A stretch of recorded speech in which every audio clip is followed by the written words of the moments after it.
അയ്യോ, ഞങ്ങൾ ഇൻസ്പെക്ഷനൊന്നും വന്നതല്ല കേട്ടോ. ഈ വഴി പോയ നീ എന്തിനാടാ കള്ളം പറയുന്നേ? ഞങ്ങൾ ഇങ്ങോട്ട് തന്നെ വന്നതാ. എന്റെ അമ്മയാ. ഓ വാ കയറിയിരിക്ക. ഇവിടുത്തെ മൂത്ത കൊച്ചിനെ കണ്ടപ്പോ ഇവനൊരിഷ്ടം. എന്നാ പിന്നെ നേരിട്ട് വന്ന് പറയാന്ന് കരുതി. എനിക്കിവൻ ആകെ ഒരാളെ ഉള്ളേ. ഹായ്. എനിക്കന്ന് ആളെ ആദ്യമായിട്ട് ഇവിടെ വെച്ച് കണ്ടപ്പോൾ തന്നെ ഒരു ഈ ലവ് അറ്റ് ഫസ്റ്റ് സൈറ്റ് എന്നൊക്കെ പറയില്ലേ. അയ്യോ, മീരയുടെ കല്യാണം ഉറപ്പിച്ചു.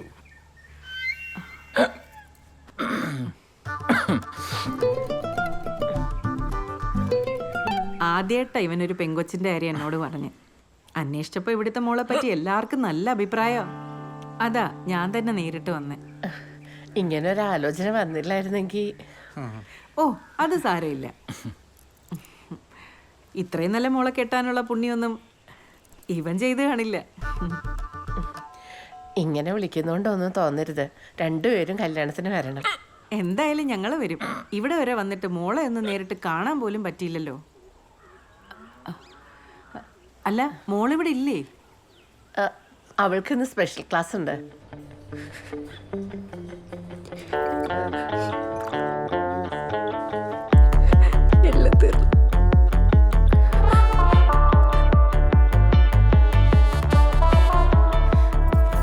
വിഷ്ണുവേട്ടാ, നമ്മുടെ റിലേഷൻഷിപ്പ് വീട്ടിലെ ഏട്ടൻ അറിഞ്ഞു വിഷ്ണുവേട്ടാ? എടാ, വീട്ടിൽ സമ്മതിക്കാത്ത ഞാൻ എന്ത് ചെയ്യാനാ? എന്നെ കൊണ്ട് പറ്റുന്ന രീതിയിലൊക്കെ ഞാൻ ശ്രമിച്ചു നോക്കി. മനുവേട്ടൻ അങ്ങേക്ക് ദേഷ്യം വന്നാൽ മുന്നും പിന്നും നോക്കാത്ത ഒരാളാ. വിഷ്ണുവേട്ടൻ കണ്ട കൈയും കാലും തല്ലിയൊടിക്കുന്ന എന്നോട് പറഞ്ഞേക്കുന്നത്. എന്റെ വിഷ്ണുവേട്ടൻ എന്തെങ്കിലും പറ്റി എന്നെ കൂടി സഹിക്കാൻ പറ്റും തോന്നുന്നുണ്ടോ? വേറൊരു മതത്തിലുള്ള ഒരാള് കല്യാണം കഴിക്കാൻ അവർ സമ്മതിക്കില്ല. അവർ ഭയങ്കര കൺസർവേറ്റീവാ. വിഷ്ണുവേട്ടൻ എന്നെക്കാളും നല്ല പെണ്ണിനെ കിട്ടും. അത് കിട്ടുമായിരിക്കും. പക്ഷെ മീരയ്ക്ക് എന്നേക്കാൾ നല്ല ചെക്കനെ കിട്ടൂ? ഒരിക്കലുമില്ല. ഇപ്പൊ എനിക്ക് നിനക്ക് ഒരു വാക്ക് മാത്രമേ തരാൻ കഴിയൂ. വേറൊരു ജന്മം ഉണ്ടെങ്കിൽ ഞാൻ നിനക്ക് മാത്രമായിരിക്കും. ഏത് ജന്മം? എനിക്കങ്ങനെ ഒരുപാട് ജന്മങ്ങളിലൊന്നും വിശ്വാസം എനിക്ക് ഉണ്ടേട്ടാ. തിരിഞ്ഞു നോക്കില്ല ഞാൻ. മനസ്സിലെന്ന് സ്നേഹിക്കുന്ന ചിരിച്ചുകൊണ്ടിരിക്കുന്ന ഒരു അൻവറിന്റെ മുഖമുണ്ട്. എനിക്കത് മതി. ഇനി അങ്ങോട്ട് സ്വന്തം പെങ്ങളെ പോലെ കാണണം.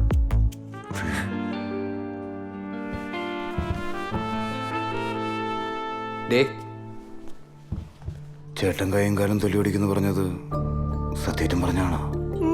എനിക്കും തോന്നി. അപ്പൊ തനിക്ക് വിഷമാവൂല്ലേ?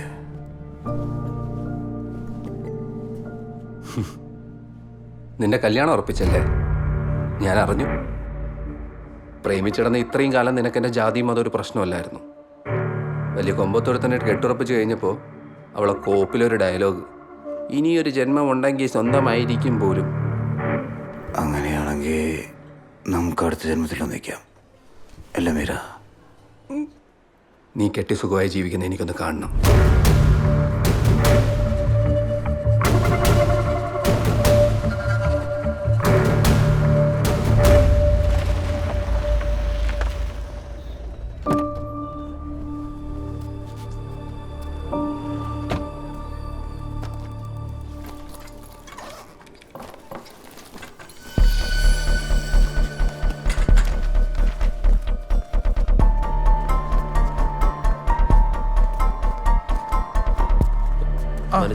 നമുക്കങ്ങ് മാറിയേക്കാം. ചേട്ടൻ എന്നെ ഓർമ്മയില്ലേ? നമ്മളൊന്ന് കാറി വെച്ച് പരിചയപ്പെട്ടു. ഞാൻ വന്ന കാര്യം ചേട്ടൻ്റെ സിസ്റ്ററിൻ്റെ മാരേജ് ഉറപ്പിച്ചല്ലേ? അതുമായിട്ട് ബന്ധപ്പെട്ടൊരു കാര്യം പറയാനാണ് ഞാൻ വന്നത്. തിരക്കിലല്ലോ അല്ലേ? അല്ല, ആളുടെ വെഡ്ഡിങ് വീഡിയോഗ്രാഫി എനിക്ക് തരണം.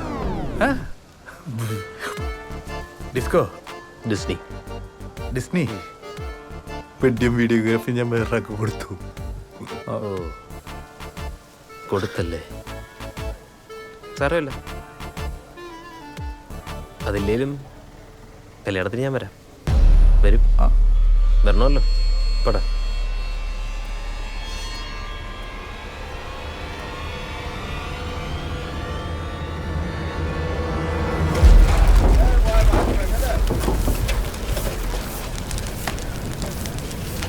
സാറേ ആ കോൺട്രാക്ടർ എന്ത് ചെയ്യും?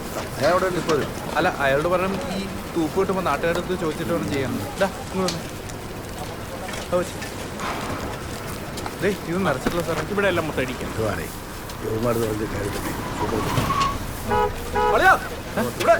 ഓക്കെ സാറേ.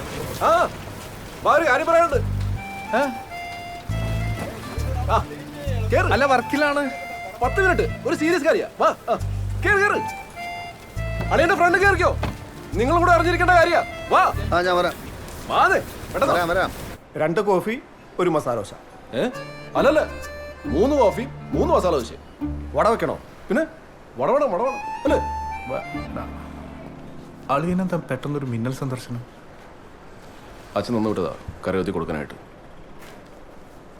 പിന്നെ ഇത് മാത്രമല്ല, വേറൊരു പ്രത്യേക കാര്യം കൂടെ സംസാരിക്കാനുണ്ട്.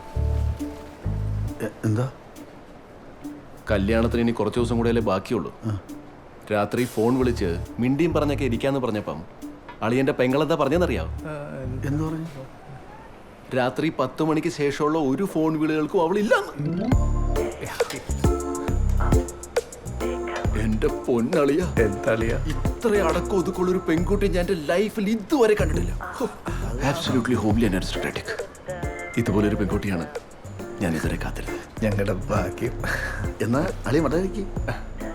താങ്ക്സ്.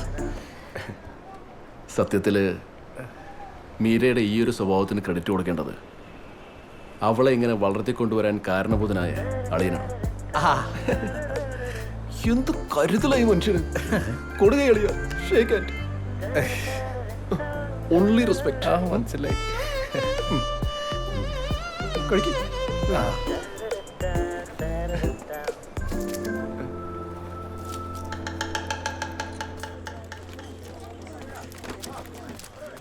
ഓ ഇത് കഴിഞ്ഞില്ലേ? അയ്യോ ഞാൻ തിന്നുമല്ല. അതെ, നമ്മുടെ കാറ്ററിംഗുകാരെ വിളിച്ചായിരുന്നു. അവരൊരു 5 മണിയാകുമ്പോഴേക്കും ഫുഡായിട്ട് എത്തും. നീ എന്തിനാ ഈ ടെൻഷൻ അടിച്ച് നിൽക്കുന്നേ? കാര്യങ്ങൾ ഇവിടെ വരായില്ലേ? മീര എവിടെ? അവള് ബ്യൂട്ടി പാർലറിലേക്ക് പോയേക്കാം. ആ അത് പറഞ്ഞപ്പോഴാ നമ്മുടെ കുമ്പഴ വടക്കേൽ ഉണ്ണിത്താൻ ചേട്ടന്റെ മോളിലെ ലീലാമണി ഇതുപോലെ കല്യാണത്തലേന്ന് രാത്രി ബ്യൂട്ടി പാർലറിലേക്കാന്ന് പറഞ്ഞിട്ട് പോക്കോയതാ. പിന്നെ 4 മാസം കഴിഞ്ഞപ്പോ ഇൻസ്റ്റാൾമെന്റ് നച്ചിട്ട് അവിടുന്ന് പൊക്കിയത്. മനോജിനെ അറിയാം, മനോജിന്റെ ലൈനായിരുന്നു. നടന്ന കാര്യമൊന്നും പറയണ്ട. നാട്ടിലെ പല വെങ്കൊച്ചുങ്ങൾ അങ്ങനെ പോവായിരിക്കും. നമ്മുടെ മീര കൊച്ച് അങ്ങനെ പോത്തിരുന്ന് ഉറപ്പല്ലേ? ആ ഉറപ്പല്ലേ? ഉറപ്പല്ല.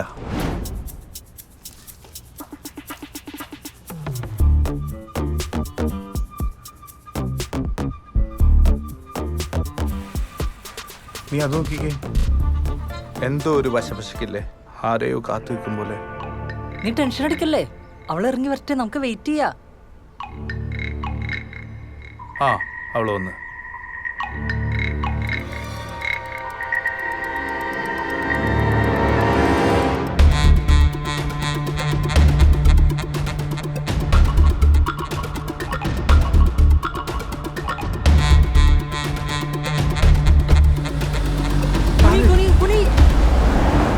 എന്താ പ്രശ്നം?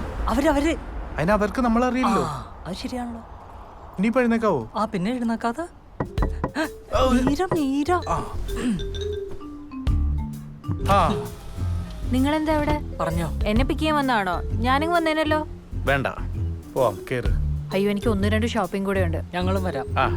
അല്ല നിങ്ങളുടെ സമയം വൈകും. സാരല്ല, ഞങ്ങൾ നിന്റെ കൂടെ തന്നെ ഉണ്ടാകും. ഞാനും. എന്നാ ശരി.